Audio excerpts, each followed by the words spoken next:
What's going on, guys? Welcome to Total Football, where we discuss everything football. And yo, as I said before, big up for everyone that's been tuning into the live streams, 12 o'clock midday and 9 p.m. twice a day.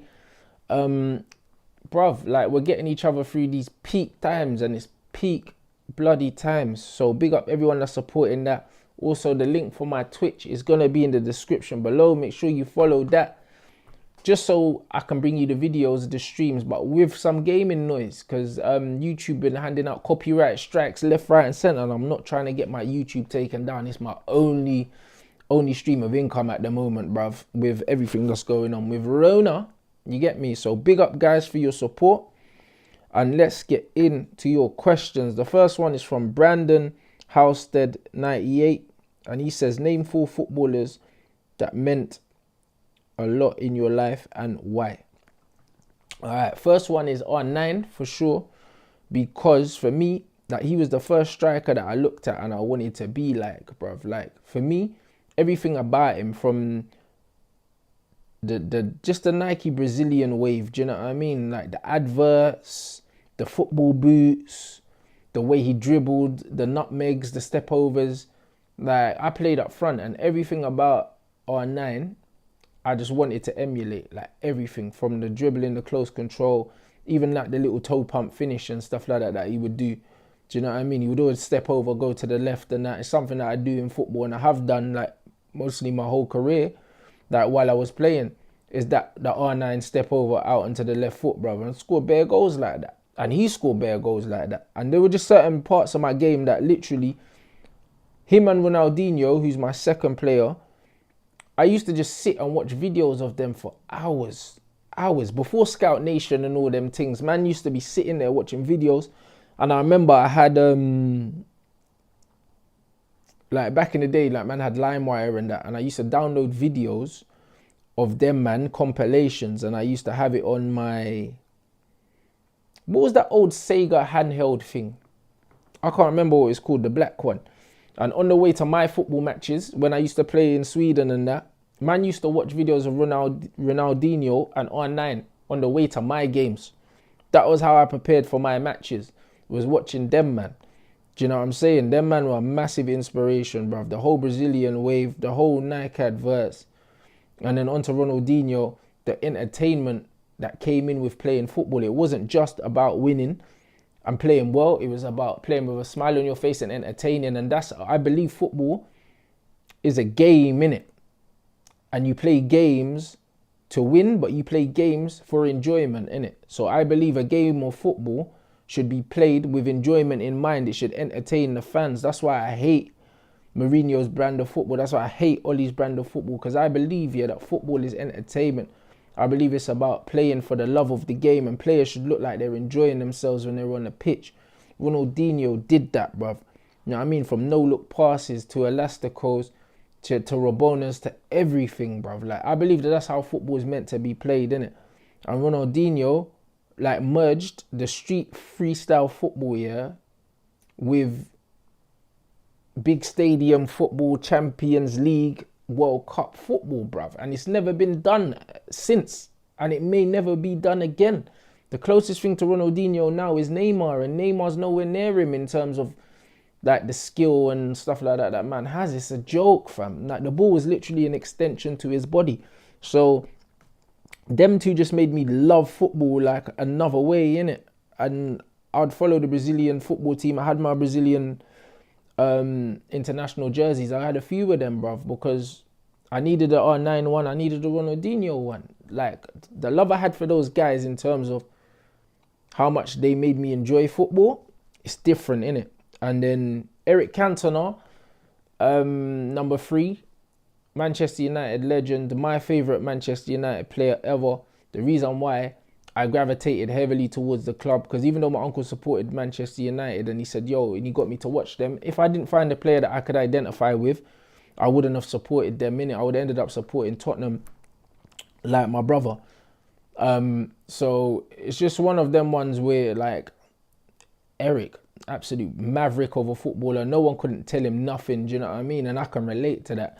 Do you know what I mean? It's kind of like he's a strong-minded character. That was his personality, and he just had his way of playing, and the people around him just had to adapt to him, bruv. Do you know what I mean? And he was an absolute genius. So Eric Cantona, and last, Ian Wright, for sure. I think Ian Wright, for me, was like my first experience of having Mandem on the football pitch. Now, when I look at United, I call them Mandem United. There's bare black man, do you know what I mean, that had similar upbringings to me, just out here balling, bruv. When you look at Wan-Bissaka, Marcus Rashford, Anthony Martial, Paul Pogba, do you know what I mean? They're just Mandem, fam. And then if Sancho comes in, that's another Mandem to add to Mandem, fam. Mason Greenwood, Mandem. It's Mandem everywhere. Axel, Mandem. Like, that's just how it is. So Ian Wright was the first guy that I looked at, and I was like, bruv, like, he's from ends like me. He started football late, and he's just raw and he's rugged with it. Do you know what I mean? He's Mandem. Andy Cole was the same as well. But Ian Wright was just real Mandem. Bogle on the pitch and them things there. Like, I could relate to Wrighty. Do you know what I mean? And he spoke the way I spoke as well. Do you know what I mean? He's from London like me as well. Obviously, Coley is from Notts. And Coley's hood with it as well. But, do you know what I mean? Wrighty was the first one that I identified with like that. Andy Cole would have been a close fourth. Do you know what I mean? But Wrighty just shaded it. Big up for that question, guys. Abdullah 1239 bare numbers. Why does Giroud get picked for France over Martial or Lacazette? The reason why Giroud gets picked ahead of them is because of the system, bro. When I say to man, yeah, like certain man are just tailor-made for certain systems, just like I believe that the system at Manchester City makes Sterling look better than he is, because I don't think Sterling's a world-class footballer, but he put up world-class numbers last season because he was in a great system that was fluid and it worked. But I believe if you put him in this Manchester United team, his numbers are nowhere near that. Do you know what I mean? The same with Kevin De Bruyne. I believe if he's in this Manchester United midfield, and instead of Pogba, and Pogba's in the City midfield, Pogba's numbers would be so far clear of De Bruyne's. De Bruyne's numbers would go down and Pogba's numbers would go up, hence where the gap would be. Giroud is the target man. He's the pivot up front. And Benzema would be that guy if not for the politics at France. Everyone knows why Deschamps ain't picking Benzema. So because of the politics, Giroud is the only guy that can do that job. That's why he's playing. And he does deserve to be there ahead of them, man, because he's pivotal to how they play. As much as Pogba and Matuidi and like Griezmann, all these men, they can build up and do the nice interplay and all that, but sometimes they need an outlet. Sometimes they need a focal point. Martial still develop into that focal point that Karim Benzema already is. And Benzema had to develop into that, because when Benzema first went to Real Madrid, he wasn't like that. You know what I mean? He was a young, pacey, skillful striker that scored good goals, but he was not a focal point, a target man as such. Do you know what I mean? He's a mobile target man. And that came into his game later on. So I think that Martial's still learning that role. So while he's learning that role, I do think he should be in the France squad. But I understand why Giroud is picked ahead of him. And that's for Lacazette. Lacazette, bruv, he's not even on form for Arsenal. So there's no argument for him to be in the French team. Let me know what you think in the comments below, guys. And this one is from C2 Lanks. And it says Drogba or Henry. Bruv, what is the question? If the question is who was a better finisher, then maybe you could argue Didier Drogba. You could argue that if you want to argue that. But if it's who's the better footballer, bruv, Thierry Henry by an absolute landslide. I saw stats out there and they're saying, yeah, Henry only scored in one big game or something like that, one final or something like that. Cool. I seen that Drogba scored like 11 in 11 finals or something. Cool.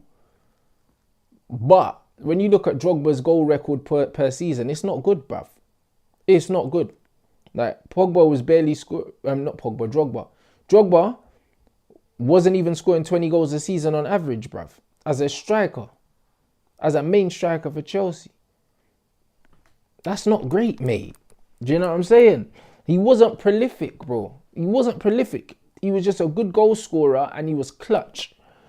But if the argument is Drogba more clutch than Henry, then we could say, yes, he is probably, just by the numbers, innit? But in terms of all-around game, Henry was a better dribbler. He was a better... For me, he could shoot better than Drogba. Like, Drogba would clap the ball hard, even the free kicks, bruv. He man didn't know where they were going. And Drogba just looked a bit messy, bruv. Like, his touch and everything was just mad, erratic, and he was just a flat-track bully, essentially. He was Lukaku before Lukaku. Do you know what I mean? That's what he was. Like, he relied heavily on service to score goals, bruv. Whereas Henry was scoring goals on his own, blood. Do you know what I mean? So, I just don't... Yeah, like, to me, there's no comparison, bruv. Like, Henry's clear of Drogba, blood. Clear of him. But because Drogba won a bag of trophies in a short space of time with Chelsea, and also he scored a lot of important goals, like he scored in the Europa League final, I think. I don't know if he got a Champions League final goal. Could have as well. Like, the guy, he was a dangerous striker, innit? But I think that this thing's been blown out of proportion. I think, yeah, that man don't need to disrespect Henry like that, innit? But comparing him to Drogba, bruv. Because Drogba was a good player in that. But I just think, bruv, in football, sometimes just do the eye test, innit? Forget the numbers. There's levels to this football thing, bruv. And Thierry is clear of man, bruv. Like, Thierry Henry is the only striker, like, probably in Premier League history, yeah, that when my team was playing the team I was legit scared of. I wasn't scared of Harry Kane. I don't watch Man City and think, oh, God, bro, I'm scared of Aguero. I rate Aguero, but I'm not scared of him.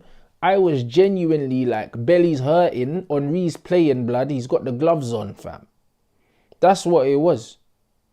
That's what it was. When man saw the long sleeve and the gloves, yeah, and the socks pulled up over his knees, fam, and the vapors, you knew it was going to be a long flipping night, blood.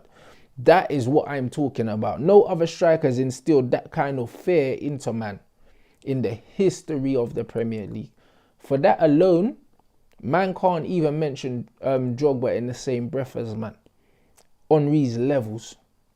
Let me know what you think in the comment section, guys. And last but not least, Romario, another bad boy baller, _ 1403. Where does Miroslav Klose rank amongst the best, blood? You know the mad thing about Miroslav Klose, yeah, is because when he broke R9's World Cup record, I wanted to cry, blood, because I felt like football died that day.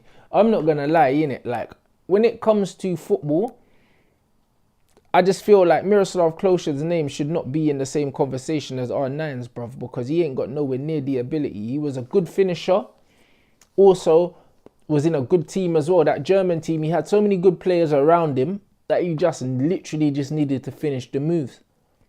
And he done that well, but yeah, that's what he was. He was a good finisher, bruv.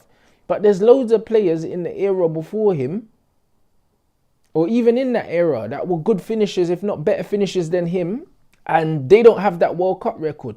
So I think it was a case of him having a very good supporting act and him being a competent finisher more than him being like an amazing striker, because bruv, Miroslav Klose weren't all that. Like, he wasn't, but he was just good at what he was good at. It's the same with Pippo Inzaghi. Man can't tell me he was a wavy baller. He wasn't. But man knew where the goal was. Do you know what I mean? So, yeah, I think Miroslav Klose was just a tap-in merchant, mate. Like, that's all he was. I don't know what else to say. It's mad that he's down in history now. It's amazing for him. But for me, a bit of it is like, oh, you know what I mean? Man overtook R9. Man, I see a Miroslav Klose. And it's all underwhelming, innit? Like, it's just not sexy, bruv. I guess that's what man is saying about the whole Michael Carrick thing. Like, it's not sexy, innit? The Carrick thing. Like, Carrick, world class. Do you know what I'm saying?